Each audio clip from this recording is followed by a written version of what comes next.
Khulna city medical college হাসপাতালের আগুনের খোঁজ খবর রাখছেন খুলনা প্রতিনিধি মোহাম্মদ অসীম। যোগ দিচ্ছি তার সঙ্গে।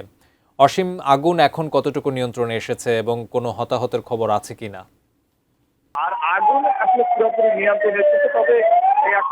আসলে পুরোপুরি নিয়ন্ত্রণে এসেছে, তবে এখনো ধোঁয়া উঠছে, সেজন্য কিন্তু ফায়ার সার্ভিস এখনো কাজ করছে। আর যেহেতু এটি একটি বড় সিটি মেডিকেল কলেজ হাসপাতাল, সে কারণে কিন্তু ভিতরে যে সমস্ত রুগীরা রয়েছেন, আইসিইউ বেডে যারা ছিল এবং সিসিইউতে যারা ছিল এবং অন্যান্য যারা রুগী ছিল, তাদের কিন্তু বাইরে এখন নিয়ে আসছেন।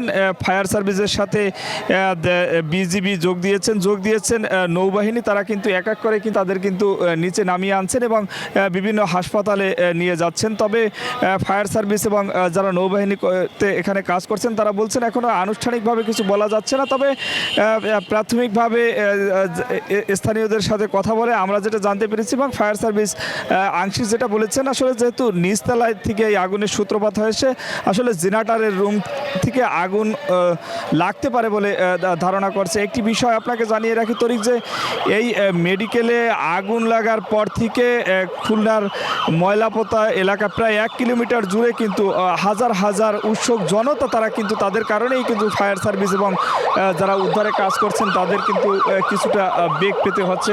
আসলে এই মুহূর্তে কিন্তু উদ্ধার কাজ চলছে। আমরা একেবারে নিকট থেকে দেখাতে পাচ্ছি না, কারণ নেটওয়ার্কজনিত সমস্যার কারণে একটু অদূরে রয়েছে। এখানে কিন্তু এক এক করে এখানে থেকে অ্যাম্বুলেন্সে করে বিভিন্ন হাসপাতালে রুগীগুলা পৌঁছে দিচ্ছেন। তবে এখনও যারা ভিতরে রুগী ছিল না, আসলে অনেক রুগী থাকার কারণে আসলে এখনও পর্যন্ত উদ্ধার কাজটি চলমান রয়েছেন। একই সাথে রুগীর যারা স্বজনরা রয়েছেন, যারা বাইরে থেকে আসছেন, তারা কিন্তু এখানে আমরা দেখছি অনেকে কান্নাকাটি করতে, আহাজারি করতে আমরা দেখেছি, কারণ তাদের রুগী ভিতরে কি অবস্থায় আছে, বেঁচে আছে নাকি মারা গেছে, সে বিষয়ে কিন্তু আসলে স্পষ্ট না। সে কারণে বাইরে যারা রয়েছেন রুগীর স্বজনরা, তারা আহাজারি করছেন। তবে ফায়ার সার্ভিস, নৌবাহিনী, একই সাথে এই উৎসুক জনতাকে সামাল দিতে কিন্তু কিছুক্ষণ আগে বিজিবি মোতায়েন করা হয়েছে। এখানে আমরা দেখেছি যে কয়েক প্লাটুন বিজিবি রয়েছেন, কারণ এই উৎসুক জনতাকে সামাল দিতে আইনশৃঙ্খলা বাহিনীর কিন্তু এক ধরনের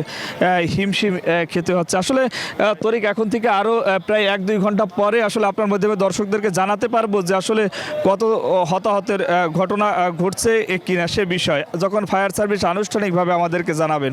আপাতত আমার কাছে এই ছিল খুলনা সিটি মেডিকেল কলেজ হাসপাতালে যে আগুনের ঘটনা ঘটেছে তার সর্বশেষ খবর।